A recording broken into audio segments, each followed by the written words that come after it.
Seringkali misionaris Kristen menuduh Al-Quran menjiplak Bible. Ada satu fakta yang menarik untuk diperbincangkan yang sekaligus menyangga tuduhan ini, itu adalah isu penggunaan gelaran Fir'aun antara Al-Quran dan Bible. Fir'aun adalah sebuah gelar raja yang memerintah Mesir pada zaman dahulu. Kata Fir'aun berarti Great House yang berasal dari kata per-o. Kata Fir'aun juga terdapat dalam kitab suci berbagai agama, seperti Yahudi, Kristen dan Islam. Berdasarkan dari kata ini, juga terdapat suatu hal yang menarik untuk diperbincangkan, yang mana ia juga membuktikan bahwa Al-Quran ini adalah benar-benar mujizat yang datang dari Allah. Jika merujuk pada Al-Quran, Allah menyebutkan Fir'aun hanya berkaitan dengan Nabi Musa saja. Ketika merujuk pada Bible, gelar Fir'aun juga seringkali digunakan kepada pemerintahan Raja Mesir, termasuk pada zaman Nabi Yusuf dan Nabi Ibrahim yang merupakan zaman yang jauh sebelum zaman Nabi Musa.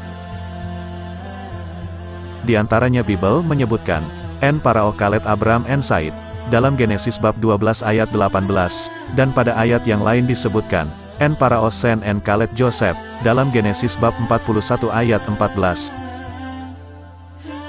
Pada zaman Nabi Musa sudah pasti bahwa Bible juga memakai kata Fir'aun untuk Raja Mesir.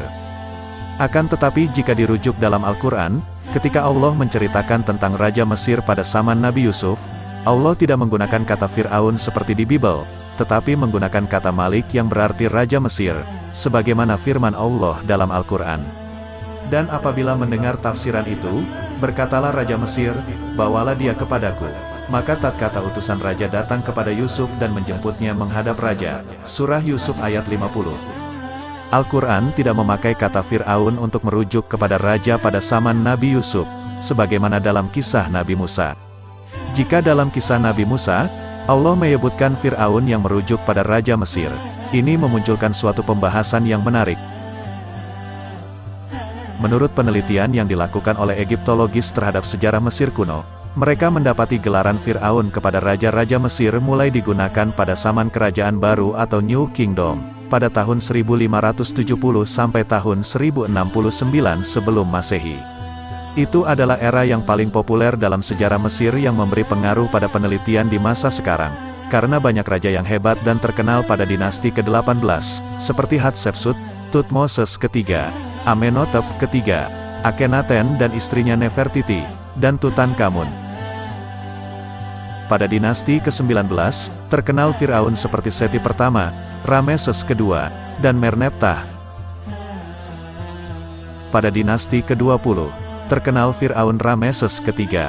Ketiga dinasti ini termasuk dalam era Kerajaan Baru atau New Kingdom.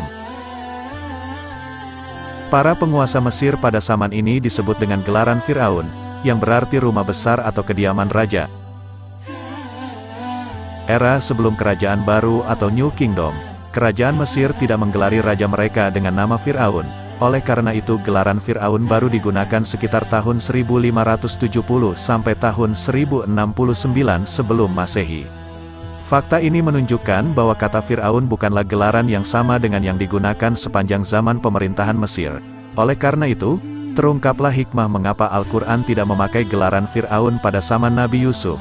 Ini karena zaman Nabi Yusuf lebih awal dari zaman Nabi Musa.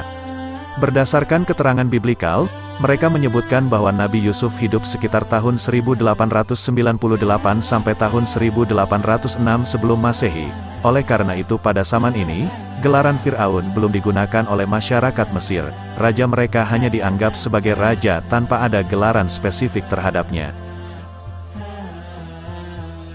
Berkaitan dengan zaman Nabi Musa, juga masih banyak pendapat.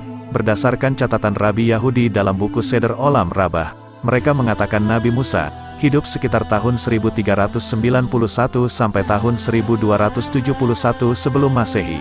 Menurut penterjemah Bible yaitu Jerome, mengatakan itu sekitar 1592 sebelum Masehi. Selanjutnya menurut James Ussher, itu adalah sekitar tahun 1571 sebelum Masehi. Biar bagaimanapun, mereka sepakat bahwa pada zaman Nabi Musa, Raja Mesir sudah menggunakan gelaran Fir'aun.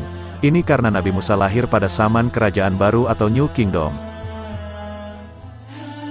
Sekali lagi hal ini menjawab tuduhan yang mengatakan bahwa Al-Quran menjiplak Bible, Jika Al-Quran menjiplak dari Bible sudah tentu kesalahan sejarah ini juga akan tertaut sama yang terkandung dalam Al-Quran.